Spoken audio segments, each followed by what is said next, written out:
अमेरिकी ठिकाने पर ईरान का हमला देखा गया। अल तनफ में मिसाइल स्ट्राइक का दावा किया। ईरान बोला अमेरिकी सेना ठिकाने को निशाना बनाया। ईरान ने इसे जवाबी कार्रवाई बताया है। तो बड़ी खबर आ रही है जहां ईरान ने सीरिया में अमेरिकी सेना ठिकाने पर जवाबी मिसाइल हमले का दावा किया। ईरानी रेवोल्यूशनरी गार्ड्स के मुताबिक दक्षिणी सीरिया के अल तनफ इलाके में मौजूद अमेरिकी कमांड सेंटर को निशाना बनाया गया। ईरानी दावे के अनुसार हमले में रडार सिस्टम और कई विशेष हेलीकॉप्टर तबाह किए गए। हालांकि इस हमले में पूरे कमांड सेंटर के पूरी तरह तबाह होने और हाइपरसोनिक मिसाइल के इस्तेमाल की स्वतंत्र पुष्टि नहीं हुई। वहीं अमेरिकी सेना की बात करें तो उन्होंने भी ईरान के बड़े नुकसान और अमेरिकी सैनिकों के मारे जाने जैसे दावों को खारिज कर दिया है। अब ईरान पर यह हमले तेज होते नजर आ रहे हैं, जहां ईरान ने कहा कि अमेरिका सैनिक ठिकानों को निशाना बनाया गया है। ईरान की तरफ से कई हमले किए जा रहे हैं, तो लगातार आईआरजीसी की तरफ से भी कई बड़े बयानबाजी जो है उनकी तरफ से भी सामने आ रही है। आईआरजीसी का कहना है कि अमेरिका के कई सैन्य ठिकानों को निशाना बनाया गया है। जहां अल तनफ में मिसाइल स्ट्राइक का दावा भी किया गया है। अल तनफ में मिसाइल स्ट्राइक को लेकर यह बड़ा दावा, तस्वीरें भी साझा की गई हैं, जहां ईरान ने कहा कि अमेरिकी सैन्य ठिकानों को निशाना बनाया गया है,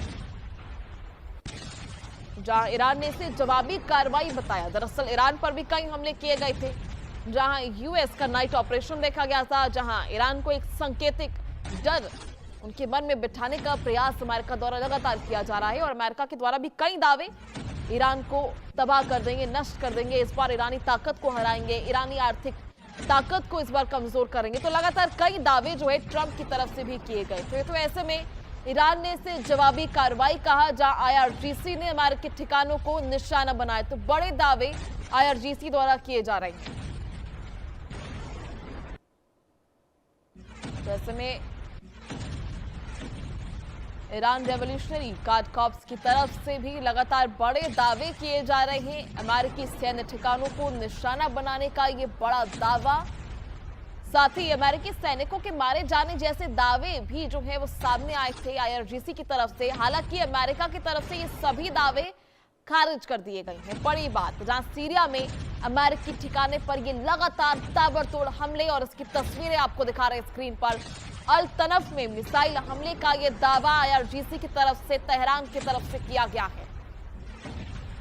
तो सीरिया में लगातार ये हमले एक तरह से तनावपूर्ण स्थिति को दर्शा रहे हैं। वो तनावपूर्ण स्थिति जिसको लेकर डोनाल्ड ट्रंप जो है कई बार खुलकर बात कर चुके हैं।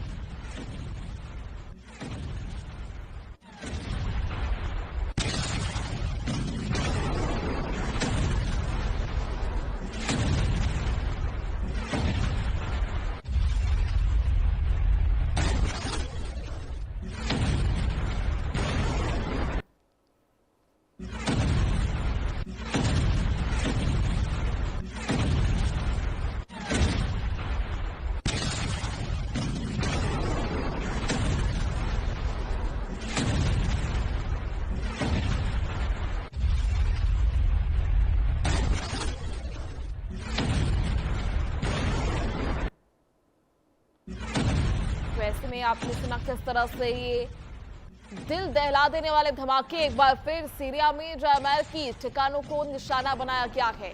ऐसे में लगातार तनावपूर्ण स्थिति मध्य पूर्व में बढ़ती जा रही है।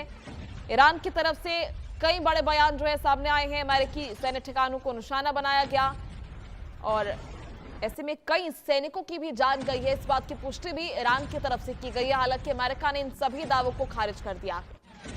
तो आईआरजीसी की तरफ से बड़ा दावा, सीरिया में अमेरिकी ठिकानों पर यह हमला। अल तनफ में मिसाइल हमलों का यह दावा लगातार किया जा रहा है, जहां मिसाइल स्ट्राइक का दावा ईरान की तरफ से, आईआरजीसी की तरफ से। ऐसे में तस्वीरें भी आपको लगातार दिखा रहे हैं। और किस तरह से जो डोनाल्ड ट्रंप पे आर्थिक स्थिति को कमजोर करने की बात कह रहे थे, बाकी देशों को चेतावनी दे रहे थे, बाकी देशों को ट्रंप के द्वारा चेताया जा रहा था कि आर्थिक रूप से ईरान को कमजोर करना है, और अगर किसी ने भी उनकी मजबूती के लिए ईरान की तरफ ये दोस्ती का हाथ बढ़ाया या ईरान की आर्थिक सहायता करने को लेकर कोई कदम उठाया, तो ऐसे में उसी देश को इसका खामियाजा भुगतना पड़ेगा। तो लगातार कई बड़े दावे जो हैं ट्रंप की तरफ से किए गए थे।